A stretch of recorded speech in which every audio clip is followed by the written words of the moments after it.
30-06 John here, and today what I want to talk about is the scope I bought, Vortex Strike Eagle 1:8 first focal plane. It's my review, so keep on watching, and I hope you enjoy the video.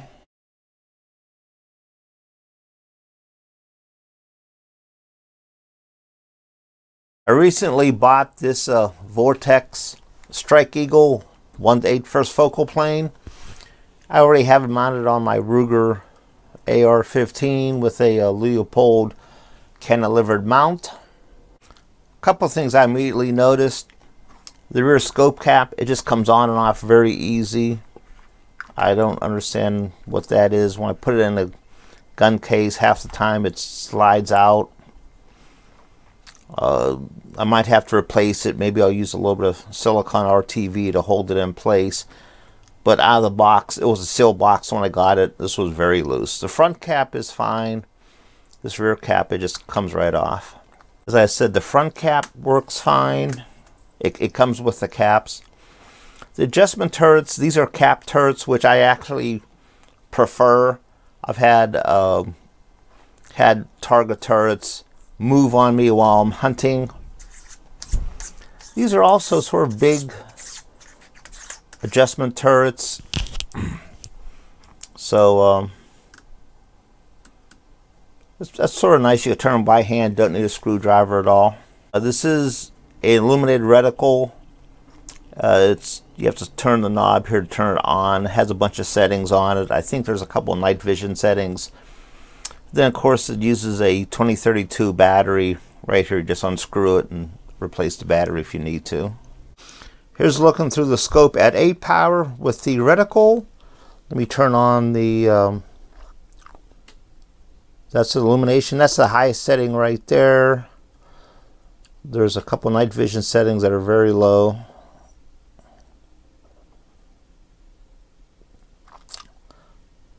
At the top of the reticle has a little ranging thing for targets.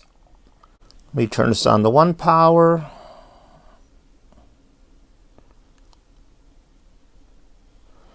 There's 1 power. That circle is actually on the target.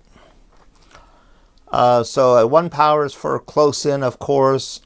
Then when you zoom it to 8 power, you can see the ranging reticle. Comes with 2 manuals, product manual and the reticle manual. The product manual is pretty good. Gives you all the required information you need, how to use the scope. That's fine. The reticle manual, this has the EBR-8 MOA reticle, and has some unique features. Let's turn to some stuff there and zoom in. So this is the reticle, and this is the way it looks at maximum magnification. When you turn it on to 1 power, you could hardly, you see these thick crosshairs and you see a little sort of red dot. But here, they show you how big everything is in MOA. It has slash marks here. That's supposed to be 300, 400, 500, 600 yards. Also has these little dots here for windage. Every dot left to right is supposedly 10 mile an hour wind. Then they have a little ranging reticle up here, so you could estimate the distance. It's supposed to work for common 223 and 308 ammo. Here's another picture from the manual. This right here shows like a target with a proper holdover for 600 yards. For home defense in United States, I'm not sure what a civilian would be shooting at a human target at 600 yards for. Not even police, they wouldn't be shooting that far, but for military, maybe some other countries, that would be applicable, but in the United States, that's not realistic. Here's another picture from the manual. It shows how to use the ranging part of the reticle. That's near the top of the scope there. When you look through it, It's supposed to put the bottom of the target here at this little dash right here. Then wherever the top of the headline, that's how far it is. So this is showing a 300-yard range. This target, they're using a 40-inch military, U.S. military style target.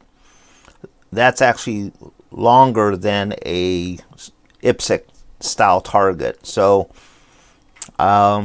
wouldn't really work if you use like an IPSC or IDPA style target.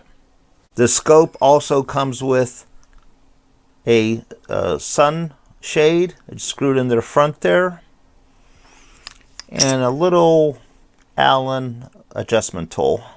I took this out to the range over the last few days.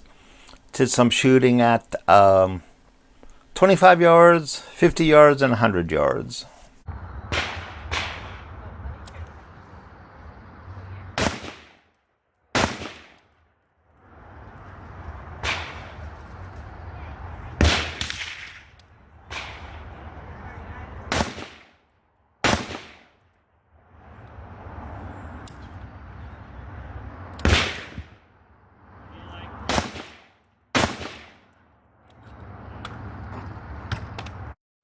Ready.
And using the scope on the rifle, it shot fine. I didn't have any problems with it. Illumination works fine. The sighting it in on the rifle, the adjustments work fine. Throw lever worked fine in that. But the scope just seems a little big and bulky to me. I had a Leopold Patrol 1.25 to 4 on here before. That felt nice. This Strike Eagle just feels a little big and bulky to me. But I'll leave it on the scope. I mean, it's not bad or anything. It just feels big to me. Anyhow, that's all that I have, everyone. Hey, thanks for watching. Everyone stay safe and have a nice day.